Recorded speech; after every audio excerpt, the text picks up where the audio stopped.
Welcome, Scorpio. This is Regina from Pacific Tarot, getting ready to do your new moon in Sagittarius reading, occurring on November the 30th or December the 1st, depending on where you are in the world. This is a general reading, so it's not going to resonate for all of you. If you're interested in a personal reading, information for that is in the description box below, where I feature a half-off sale through the end of this year. And thank you to all of you that are taking advantage of that. This particular new moon is impacting you in the area of your values. Values include not only the things you value, your possessions, but your aesthetics, your sense of harmony, beauty, and balance in the world. The equity that you experience in all exchanges of energy. So let's get started, Scorpio, with your overall energy for this reading, the Nine of Staffs. You've been working hard at something for a long time. You've been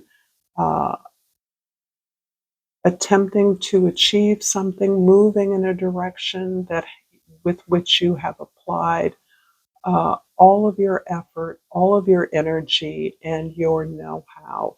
You are worn down from what feels like an eternal battle. However, your determination assures you that you're very close to achieving something. If you are achieving it, if you're close or experiencing a sense of finally arriving, it is because you've finally done something a little different than what you've done in the past. And it is that difference that is allowing you to get the different results than you have received in the past, that is assuaging this sense of frustration and exhaustion that you may be experiencing. In the 10th house of your social identity, the way others see you, the Lord of Swords, the King of Swords is the way you're viewed by your community in the world, by your team or those with whom you work. This is the ability to convene meaningful discussions based on an open and curious mind. The way in which you have begun to break down your own assumptions in your own life, the way you've come to experience reality in not in alignment with the way you assumed it would be or you assumed it was, but through your own experience of opening up, receiving illumination, pursuing your truth and the justice of that, you actually are coming to a place of uh, showing others your process, sharing your process with others in a way that allow you to convene discussion, discourse without judgment or without an agenda.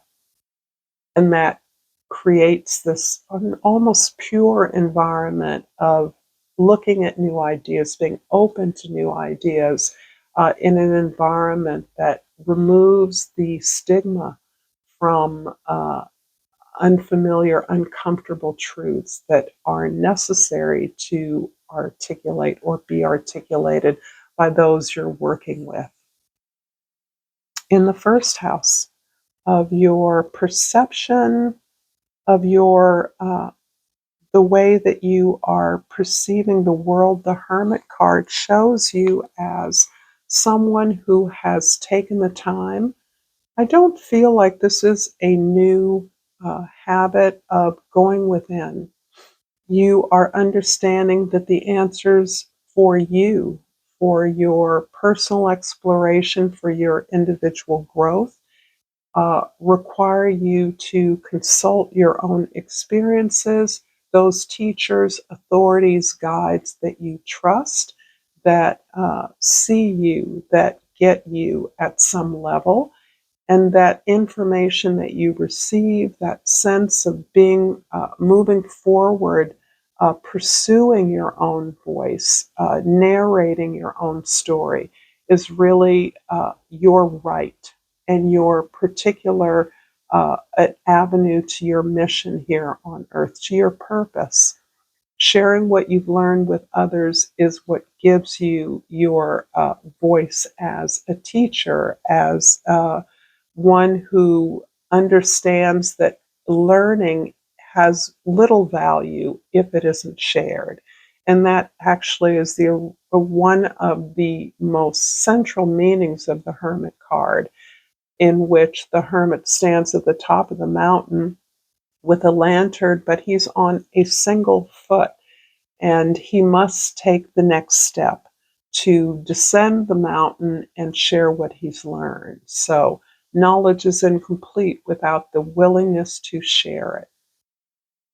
In the fourth house, the house of your home, your family, your foundation, the Hanged One indicates this need to take a pause, to step back, to observe yourself, to take note of your behaviors, your reactions and interactions with those, particularly in your domestic environment, particularly in all the places that you call home. And I uh, retreat from calling home something that we conventionally accept as a house on the prairie. I think you might understand what I'm saying. Home can be where you are, and you are looking at what is common and what is supportive to you in your homes in order to recognize the opportunities that are available, that are present. You're aware that you need to shift your perspective in order to recognize uh, the best choices for you, to take advantage of things perhaps that we take for granted. And this is very much about looking at the abundance that we have and recognizing the glass half full. In the seventh house of significant others, those relationships with others and our goals, groups of people, we have the Moon card. And it seems to me, Scorpio, that you have been trading in the subconscious for quite a while, with Pluto, your ruling planet, having similarly just crossed into a new sign. You are very much emerging from a place where you have looked at uncomfortable, uh, uh, unsavory behaviors, attitudes, thoughts, perhaps actions you haven't been proud of, um, experiences of violence or oppression that you are seeking answers to. I titled this reading The Quest for Meaning, and this ability to look at the underbelly of your experience, of your life, is part of the way that you're finding meaning in finding the value that is consistent in your life, that you aspire to, that you reach for, and that you have not always been able to enact in a way that feels uh, worthy or uh, something that you would show as an example of your best behavior to others. It is this fierceness in facing down the uncomfortable, even dangerous truths about ourselves and our actions that has helped you to identify ancestors, guides, spirits, energies that support you and are available to you even in your aloneness, so that you are able to channel this incredible connection through your ruling planet to the collective unconscious and to your own subconscious, where so much of our actions and thoughts, experiences are motivated without our awareness. And you've really channeled that energy into a vehicle that translates or transmits that energy, that awareness, that power um, into the conscious realm where we can see it, discuss it, make choices about it. I'm going to pull an oracle card and hope that this reading is resonating for you. If so, please like this video, share it with others, and certainly subscribe to my channel. I appreciate all of you who do support me in so many ways. And I pulled the failure card. I understand that a mistake is an opportunity to learn. It's very important that you identify some area of your life that has frustrated you, that you churn over and over again in your mind. It can have to do with an intimate or important relationship um, in which we feel that perhaps we've made an uncomfortable choice. I won't say wrong, because if you're learning from this choice, from its consequences, then it is not a failure. It is indeed an opportunity for you to learn. And you are, as I said before, so uniquely qualified to uh, really absorb and look at the consequences of something that was unintended or that you had not thought through clearly, and to make peace with that, to understand that facilitating your learning about it, your growth, is actually a success, a victory. In the first house, the Hermit card is clarified by the Ten of Swords. There is a lot of old behaviors, old beliefs, expectations of others that you continue to face down, that you continue to explore. And because of the overwhelming nature of this message, I'm believing that some of you are creatives, that you are channeling this powerful journey that you're on. You could call it the journey through the underworld, that you are seeking to find healthy creative expression, voice for. This is really parsing out all the ways in which you may have been betrayed by the best intentions of others who you're aware actually loved you. And this is perhaps relevant to your family of origin.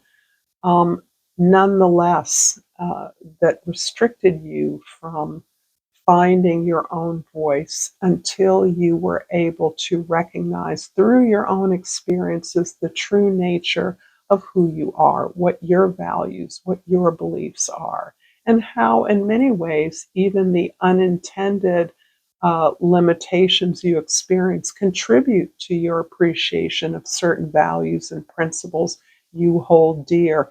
Primarily, the key here is transformation, complete change, the death of an old self and the rebirth of a new one. In the fourth house, the Hanged One is clarified by the Ten of Wands. Here we have another 10, another deep transformation and rebirth by your letting go of responsibilities that are no longer yours, particularly those responsibilities that you don't always feel that you handled well. That you're not sure how you could have proceeded differently, but you've internalized the sense of obligation, and you're finally allowing yourself to surrender to that. And by surrender, I mean just to release it, to wish it well, to forgive yourself. And what you are gaining from that is this ability to make peace, to shift your perspective in a way that releases you from the sense of guilt or having made a wrong choice. In the seventh house of significant others, the Moon card is clarified by the Eight of Pentacles. I love this card. This is all about your discipline, your willingness to work on yourself and towards your success and your abundance concretely by working on yourself. I love how you are so connected with improvements within yourself, being connected up with improvements in a world that you can impact in a positive way. You're understanding that by uh, improving upon your skills, your talents, working diligently, applying discipline, that work ethic is everything. And again, I'm feeling a strong sense of a creative process here that helps you to channel this powerful energy, that you are experiencing a kind of love and devotion of craft, that you are developing a loyalty to yourself, that you are understanding how work helps you to respect your dreams, to respect and honor your potential. And this assures your success. And the Lord of Swords in the 10th house is clarified by justice. There's a strong feeling for many of you that whatever your work is, there isn't a theme of activism here, of righting social wrongs, of balancing uh, unjust treatment, of addressing credit or something that is due, has been earned, that has already been earned, and that is now being claimed. It is as though uh, less the back payment, whatever that means to you, than the ability to advocate for your needs, to understand that your reward should be commensurate with your effort.